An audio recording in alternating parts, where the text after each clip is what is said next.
All right. Well, welcome to the second episode of the Curran Zone. We hope you liked the last episode, and we're excited to present the second iteration of this series. Our last episode was on the man himself, Mr.Curran. If you haven't heard it yet, please check it out. So we're just going to get into it. How's your break, Mr. Curran? This is being recorded after the Thanksgiving break. I really enjoyed it. I was able to go back to Boston and visit my family for the break. It was cold, but it was nice to see my family. Is there something you always do in Boston when you're there? Yes, actually. I always visit Harvard Square. There's a great bookstore called the Harvard Coop. Mm-hmm. So I always make a point of visiting that bookstore. Mm-hmm. And they actually had a book on display. They were promoting a book from a New Orleans writer. Really?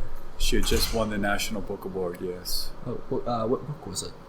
The name of the book is The Yellow House, mm-hmm. and the author is Sarah M. Broom. Mm-hmm. She writes about growing up in New Orleans. Oh, yeah. It's wonderful. So is it an autobiography or? Well, it's a memoir. It's really about her family. Okay. Her mother raised 12 children in a tiny shotgun house in New Orleans East, yeah. And it was condemned after Katrina, yeah. And it's really about her struggle to try to keep the house. Yeah. Wow. Oh yeah. It's a wonderful book. Sounds good. Yeah, I've had an opportunity to maybe go to Boston, and I haven't gone, but I was wondering if anybody was to go to Boston, what advice would you give them? Well, visit Walden Pond. If you remember when we were reading Into the Wild, that was really pushing the transcendentalists. And actually, a former student came back. She visited the Boston area over the Thanksgiving break. She was looking at colleges, mm-hmm. and she stopped by Walden Pond.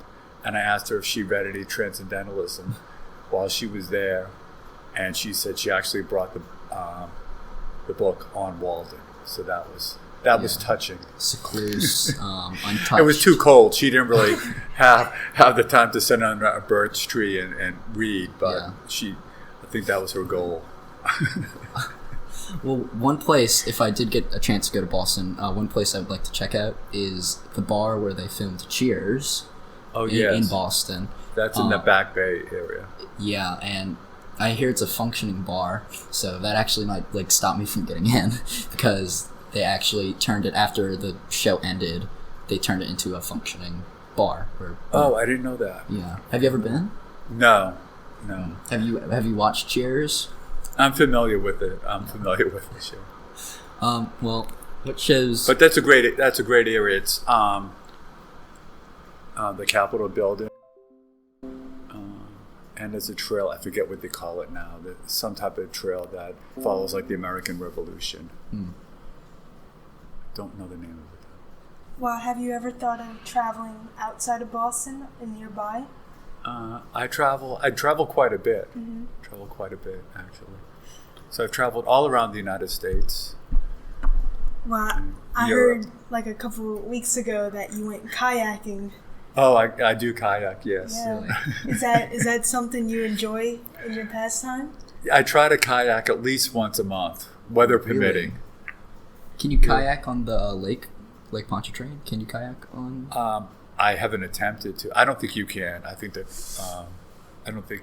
There's some. I went kayaking in the Pearl River somewhere. Okay. Oh yeah. Yeah. I've been in Mississippi. Yeah. Yeah. Me, my dad, and my brother. Yeah, we went kayaking, and we actually camped because they had the kayak trail, which is a couple miles, and then we stopped after kayaking for a couple of hours, and we actually camped out near the river. And there's this waterfall, which is first actual waterfall I'd seen. Very beautiful place. So that's cool. Kayaking is relaxing. It is.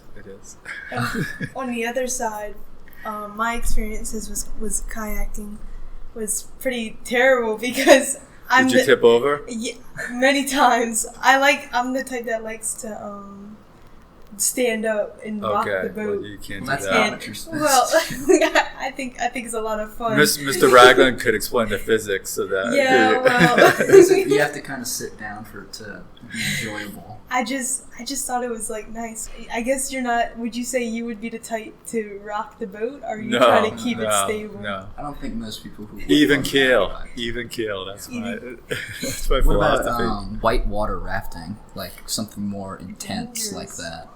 I've fast gone current. whitewater rafting in Tennessee. It's around the Cleveland area, and that I think it's around Cleveland, Tennessee. And we have some friends who have a cabin right by the river. I don't think it's a Native American name, so I wouldn't be able to pronounce it. But the Olympic trials were held there maybe 10 years ago, and they can actually control the current of the river. They went out, they invested tens of millions of dollars to set up some, I don't know what you would call them. Like something to divert the river. Yes, they can control the flow, to control the flow of the river. That's interesting. Yeah, it's pretty cool. Did you get that rush when you were white water rafting? Did you get that adrenaline? Yeah, we actually took out some specialized kayaks that were like, we don't have visuals here, so they're probably maybe 6 feet long at the most, and they were wide. Yeah. So it's basically just like sort of bobbling. Right. Yeah. Trying to stay upright. So cool. Back on traveling in the U.S. Boston, New Orleans, where else? California. I spent some time in California, Arizona, Oregon, New Mexico, Philadelphia. I've been to Philadelphia. Let me tell you something about Philadelphia. Okay. Have you tried their cheesesteaks? Yes. Did you like them?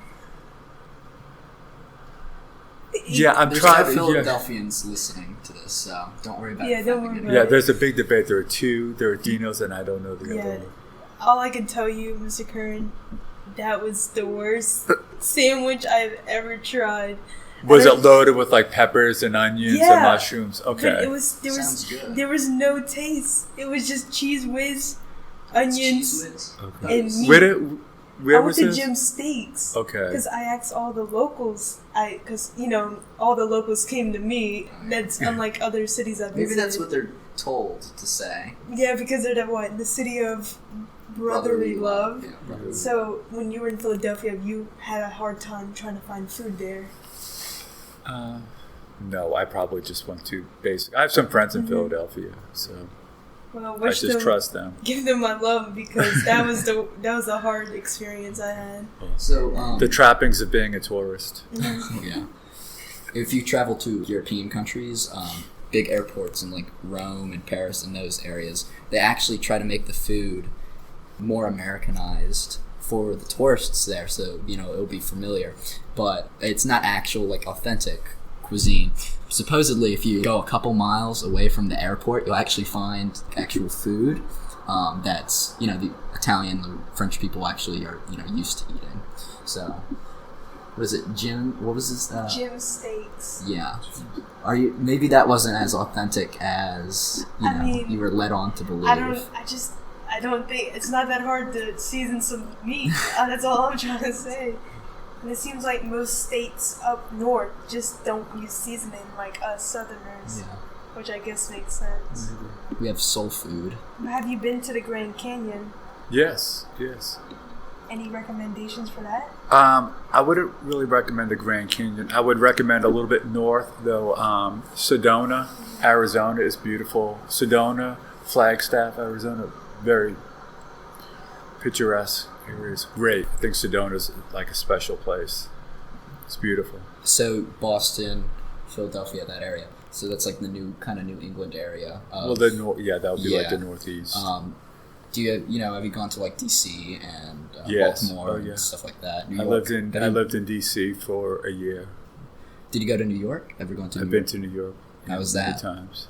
How was that? I like New York. Oh, really? Yes. Some people, I'll ask them who have been to New York, not like with the school trip, but they say, well, they're kind of rude to people from like Louisiana, and I don't know, there's some resentment or something for like, I don't know, foreigners, even if in like your own state, that area, or your own country, like regions, kind of like Code?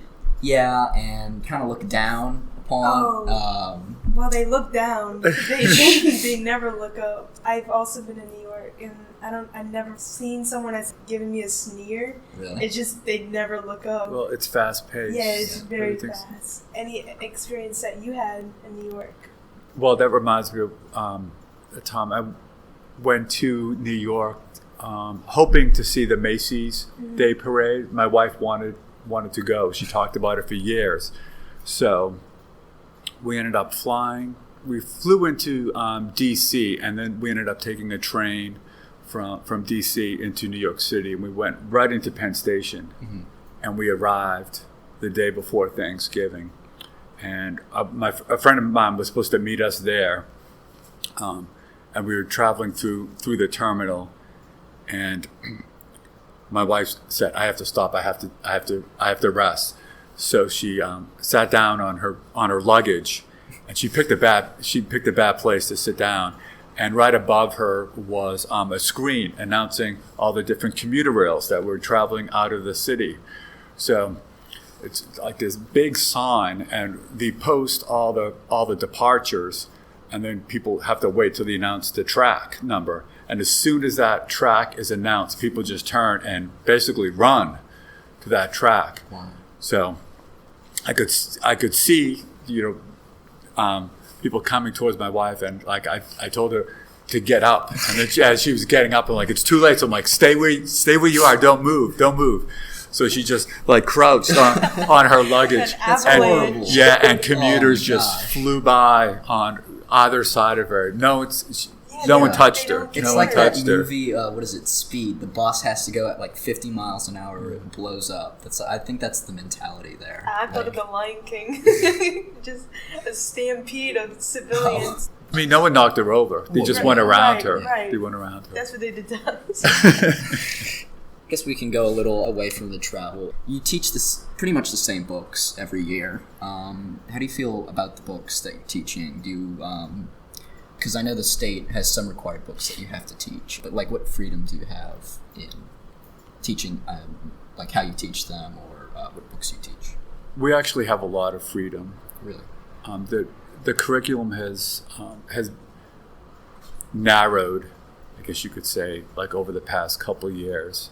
So since we're at Advanced Studies Academy, we obviously need to supplement the curriculum. So as long as I choose novels that are aligned to something that's in the guidebook. Is there like a general theme you have to, or? Well, I think they're broken down. The units are broken down by theme. Okay. A title that addresses a particular theme. Okay. And it's what's your favorite book that you teach? Is there one? Probably in English 4, Richard II. I really enjoy Richard II. Shakespeare. Yeah. Yes. How come? Beautiful soliloquies. We have the King Richard he really lacks confidence in his ability to run the country because he can't. Mm-hmm. So when things are not going his way, he goes into these long soliloquies where he really sort of just broods and talks himself into a very low point. But then he also has the ability to talk himself out of that situation. Mm-hmm. So it's really amazing to see like this sort of like roller coaster of emotions that Shakespeare can put his characters through. It's fascinating. It's fascinating that a character can like talk himself into a hole and talk himself out of a hole. Yeah. Well, I guess that shows that you feel how you feel is based on yourself, like how you want to feel. Yes. But he has some encouragement from other people saying, yeah. "All right, Richard, it's not that bad," And that was based off of the current King of England, right? Like Shakespeare it was Elizabeth I, and then she died, and then the crown went to Richard. Or this goes way back. This is the Plantagenet family, way before like the Tudors or any of the Stuarts, any of those. All right. So this is like we're looking at like 1060, I think. Okay. I thought it was Maybe later. Who was the was it the king was Shakespeare wrote the play for the king at the time. You're thinking of Hamlet. I mean, excuse me, Macbeth. Macbeth, yeah, yes. yeah. So that was an appeal to King James. That's right. I'm sorry, misinformation. So Richard goes back. I mean, like I said, the Plantagenet family, Yeah. the early. That's early England. Yeah. Yeah. So there are some history plays. His Shakespeare wrote. He started off with a tetralogy, and it started with Richard II, and then he went all the way to Richard III. PBS did a great piece called "The Hollow Crown." Very good. Ben Winshaw plays Richard II. It was like his first. It was a breakthrough role for him. Oh, yeah. And he's really amazing. Really, really amazing. As far as plays go, have you ever gone to a play Oh, or yeah. like a professional performance of something? Yeah, whenever I go to London to visit my sister, we always see a play. In the Globe Theatre? I've been to the Globe Theatre. I've been to the Old Vic. I've been to the Albert Hall. Where else? Ladies and gentlemen, you are listening to a traveling man. Well, I'm fortunate because, like I said, my sister lives in London, and the theater works very different there. It's still expensive, Oh yeah. but they do reserve like a certain number of seats that people can basically go up to the will call window and buy at a discount price, like 10 or 15 minutes before showtime. Oh, really? So that's typically what we do. Yeah. Awesome. I saw Guys and Dolls, a student performance of Guys and Dolls. Guys and dolls? Yes. What's that? Oh, that's so long. See, that's what I'm saying. So I guess that's on the topic of entertainment, TV shows, movies, plays, stuff like. What's your forte? What's your cup of tea? I guess I would say dramas, yeah, like plays. Drama, suspense. I read a lot. I just read. Yeah. Like Well, one that's time, the good. students asked me. He said, "What do you do on the weekends?" And I said, "Oh, I was joking." I said, "I just sit in a chair and stare at the wall." Yeah, and I heard a girl respond. She said, "He probably does." I said, "Well, not that far off." Not that far off. Well, it's good that an English teacher reads. What about sports? Sports. I've kind of fallen out of sports. I don't enjoy sports as much as I used to. Were you into sports when you Yeah, were I was younger? really into sports growing up, like basketball. Basketball was Yeah. like my life. Right. I was really into it. Do you still watch basketball? No, I have no interest. I have no interest Really? in watching basketball. So like, Kind of, I guess I'm you burned burn out? out, Yeah. probably. And the game's changed so much. I can't stand watching like college or NBA players. They travel. They take an extra step. So I guess I'm like old school in that sense. Like when I was growing up, you took 1.5 steps. Now they take 2.5 or more. yeah. And carrying the ball and travel, Well, I'm not the biggest basketball fan. I'm not a big sports guy either. I'll watch football when the Saints play, and that's pretty much the extent of my interest in athletics like that. So, but basketball. So we've mentioned, I think there's traveling in basketball, right? So there's a lot of traveling that you've been doing your whole life, and I was wondering if you've ever found yourself in your travels. Have you learned something new about yourself? Learn something. Yeah. I think so. If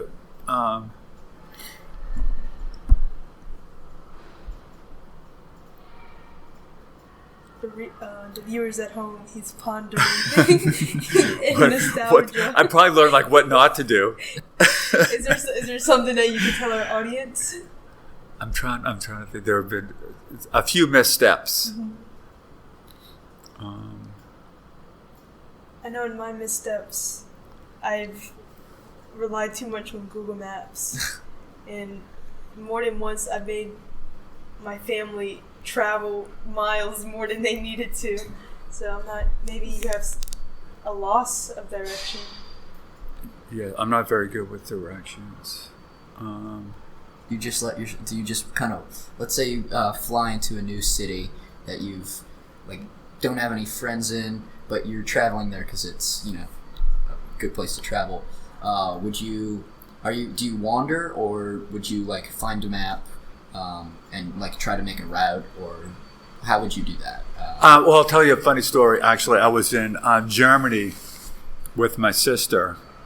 This is going back maybe 15 years ago, and we stayed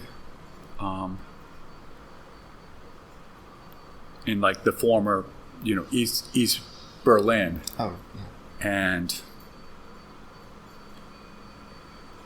my sister was kind of annoying me, so I decided to go for a walk. So it was early in the morning. We'd been traveling all night on a train, and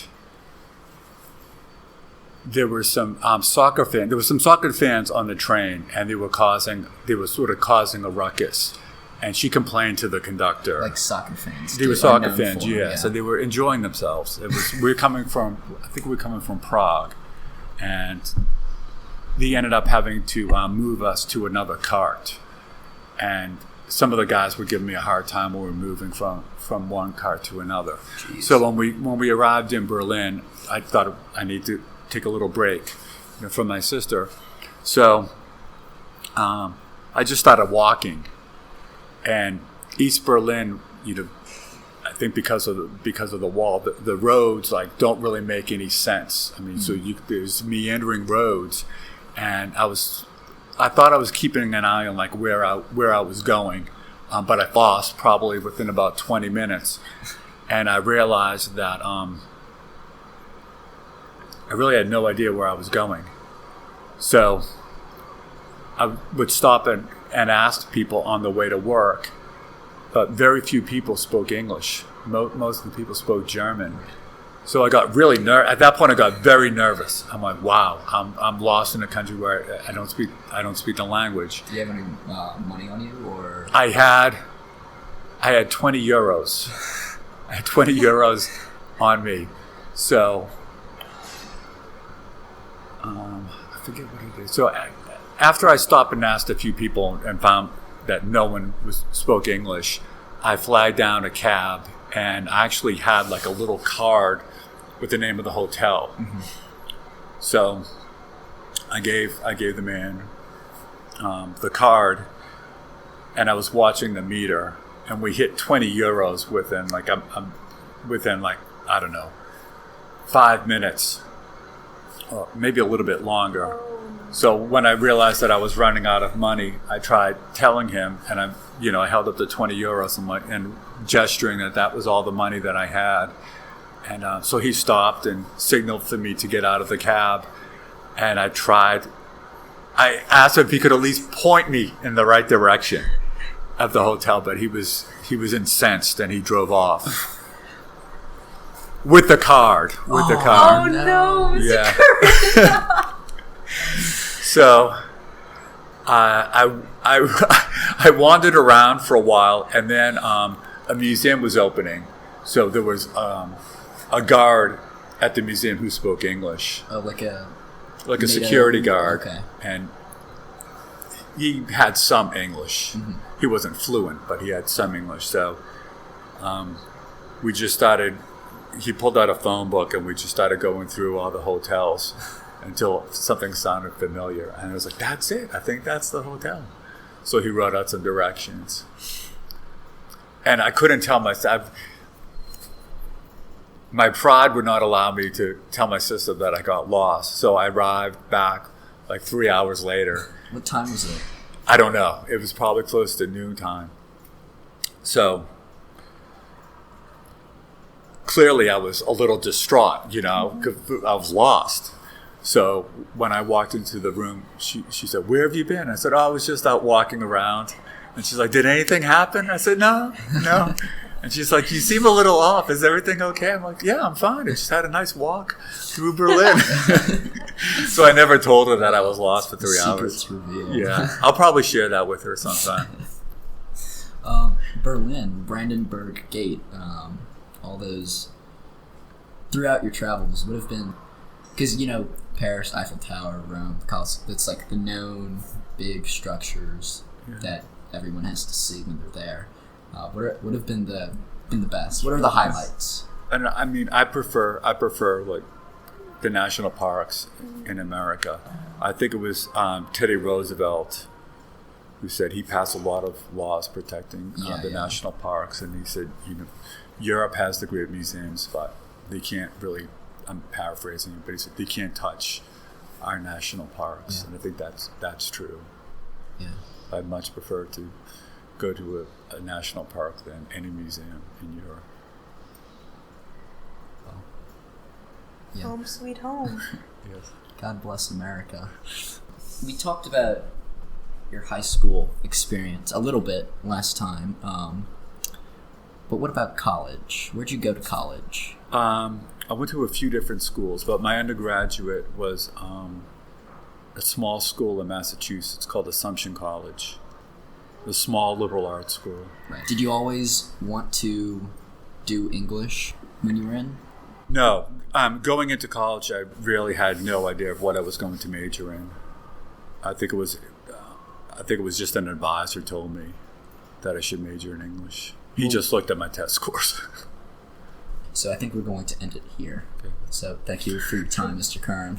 Thank you. Ever see Mr. Curran? You could also call him Mr. Traveling Man, because we learned in this episode that he's traveled wide and far throughout the traveler. Global explorer, from river rafting to basketball to getting lost in Berlin. So, thank you, Mr. Curran. You're welcome. Thank you. Thank you, everyone.